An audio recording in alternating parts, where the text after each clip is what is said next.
जगन्नाथ सांग मैंने आज आम कलर वाला ब्लाउजर कटिंग करवा। कलर वाला ब्लाउजटा आमर गोटे ट्रेडिशनल लुक दे था, जेकोसी शाढ़ी पिंधिले भी आमर गोटे ट्रेडिशनल लुक दे था। तो देखो आर ये आमर कलर करची हाफ कलर आउ आमर आगटा आमर डबल कटोरी रही। चलते आम कटिंग स्टार्ट करवा। देखु कपड़ाटा को मुझे भांगी, तो देखो एमती बस गोटे फोल्ड करची आ बंद पटटा मु चिन्ह देवी। मो आड़ को बंद पटटा अच्छी, तो मु चौड़ा केते रखी कपड़ाटा को भांगिली। तो आमर छातीर 4 भागरू भागे प्लस 2 इंच सिलाई मार्जिन। तो यहाँ 40 साइज ब्लाउज, तो 40 4 भागरू भागे 10 2 इंच सिलाई मार्जिन 12 इंच चौड़ा रखी। तलू लाइनटा पकई सीधा करदेली, लंब जहाँ थी तादेह 1 इंच सिलाई मार्जिन।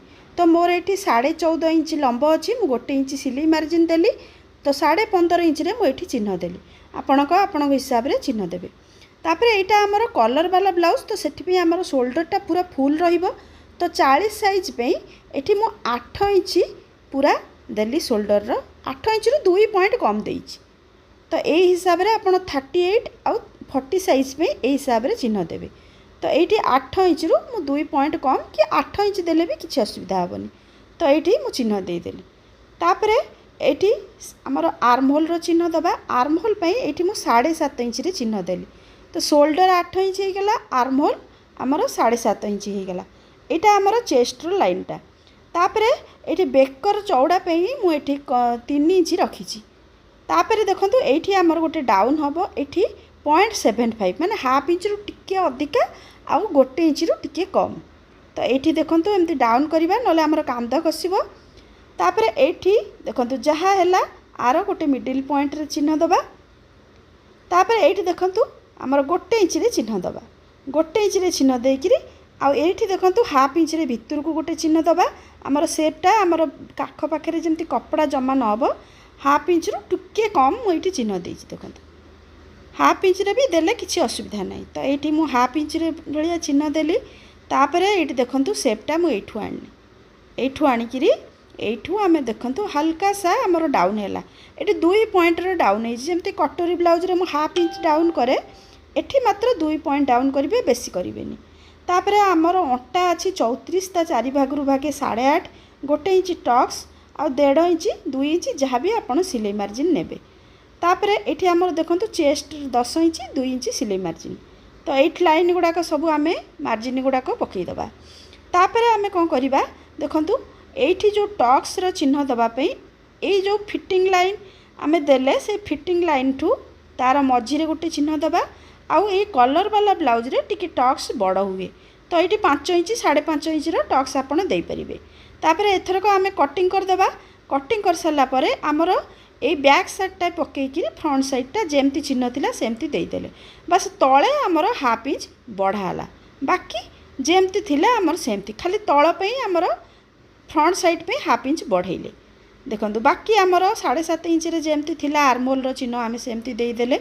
देखु तापर कौन करवा एबे भीतर को 0.75 माने हाफ इंच रु टिके अधिका एमती सेप देदबा। तेरछारे दबा ए भीतर को 1 इंच रे चिन्ह देकरी एमती सेपटा देदबा। एमती कले कौन हम आम काख पाखे आउ कपड़ा जमा हेनी। एठी ऊपर भी आमर 0.75 आमर देखो केमती डाउन होईछि। तापर कौन करवा आमर एठी बेकर लंबा इटा आम आग बेक 6.5 इंच मु नहीं आग बेकर लंब। तो ये हेवी साइज से 6.5 इंच नहीं। तो ये चौड़ा रखी मुझे 3 इंच माने ऊपर 3 इंच तले भी आमर 3 इंच रहा। तापर ये आमर गोल सेपटा देदबा। तापर देखो आमर यहाँ डबल कटोरी मुझे ब्लाउज टी करची। आपण अन्य कौन सी ब्लाउज भी चाहिए करें। एवं बेल्टर आमर दबा चिन्ह। तो ये देखो 3 इंच रु 3 इंच आ 2 पॉइंट ना 3 इंच देले भी चलो। मुझे 3 इंच 2 पॉइंट रे चिन्ह देइछि। तो यहाँ 14.5 इंच जदि 14 इंच ब्लाउज करुँच ताले 3 इंच दिंतु। तो मुझे 2 इंच यहाँ बढ़ई देइछि। तापर सेप दवाई आमर ये 0.75 एमती सेपटा देदेवे। बेल्टर सेप यहाँ होगला। तापर एबे कटोरी पे आम चिन्ह दबा। कटोरी हूँ 40 6 भागरू भागे। तो 6.6 हूँ आम 6.5 6.6 भितर आप चिन्हटा देवे।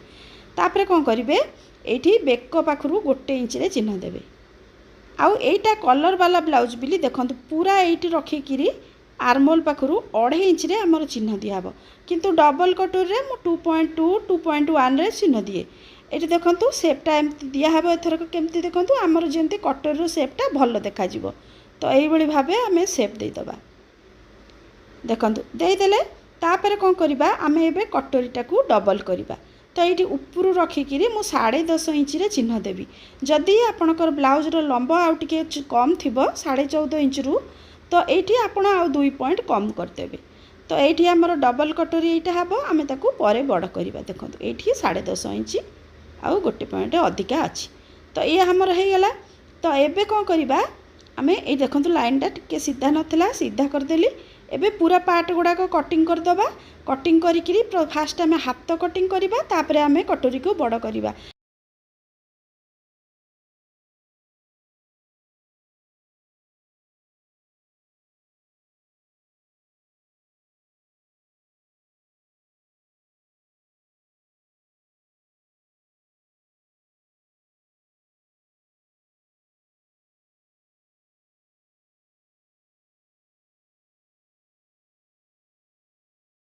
देखो कटोरी सबू पार्ट गुड़ाक देखो आमर फ्रंट साइड्र केमती कटिंग होची आम देखो सबू पार्ट गुड़ा रेडी हो गला। तापर देखो यहाँ आमर बैक साइड्रे ये आमर 1 इंच तले चिन्ह दिहब आउ ये 3 इंच रे चिन्ह दिहाई एमती सेपटा दिहब यू आमर कटिंग हो देखु आउ यहाँ आमर ये डाउन जो होता यहाँ भी कटिंग करदबा आमर सबू पार्ट रेडी हो गला। एबे हाथ पे देखो कपड़ाटा मु 4 फोल्ड करची आमर एकाथरक 2टा हाथ बाहर देखो बंद पटर रखिकी मु चिन्ह देवी तापर चौड़ाटा केमिति जानिबा हाथर केते चौड़ा आमे नबा देखो ये रखिकी ये मापिबा केते 9 इंच आम आउ आधे 1 इंच एक्सट्रा नबा तो 10 इंच रे आमर चौड़ाटा रखिबा तो ये हिसाब से आपड़ चौड़ा रखिपारे। तो ये देखो मोर 10 इंच हम जोटी मुझे चिन्ह देदेवी तापर देखो ये आमर लाइनटा सीधा करदेली तापर देखो लंब मुझे रखी 15 इंच आ 1 इंच मुझे सिलाई मार्जिन तो ये 16 इंच रे मु चिन्ह देइछि तो आपड़ छोट बड़ भी करें। तापर ये देखो मु 3.5 इंच डाउन करछि 3.5 इंच डाउन करी ये लाइनटे पकईछि तापर लाइन पकईला परे आमर ये मोहरी जी थी मोहरी आमर 5.2 अच्छी आउ 1.5 इंच सिलाई मार्जिन ये गोटे 2 इंच रे चिन्ह दिहला ऊपर ये 2.5 इंच रे चिन्ह देकी एमती सेप करके जस्ट तलू को डाउन करदबा तापर एमती सेपटा देदबा तापर ये आर्महोल रो सेप देदबा देखो एमती भावे ये 0.75 रो सेप देबे ताले जाकि आमर काख पाखे कपड़ा जमा हेनी तो ये लाइन गुड़ाक आमर एमती मार्जिन गुड़ाक पकईदबा एबे आमर हाथ रेडी हो गला आम कटिंग करदबा देखो हाथ कटिंग हो गला परे आम आर्महोल रो कटिंग करदबा।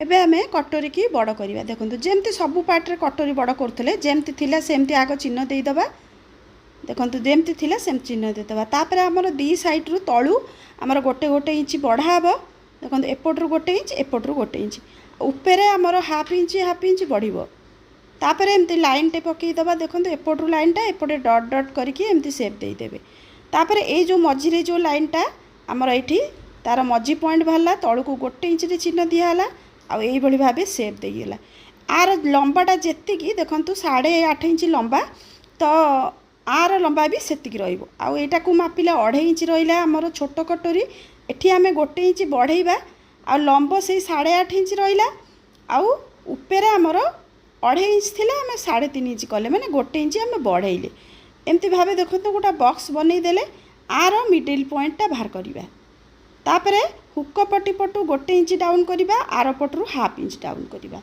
तो एठी देखंतु सेब एमती देई देले एमती भाबे आमे तो कटोरी कटिंग करू तो एबे देखंतु हमर दुईटा पार्ट रेडी हो गला। हमर नेक्स्ट वीडियो रे आर स्टिचिंग वीडियो आमे देखिबा।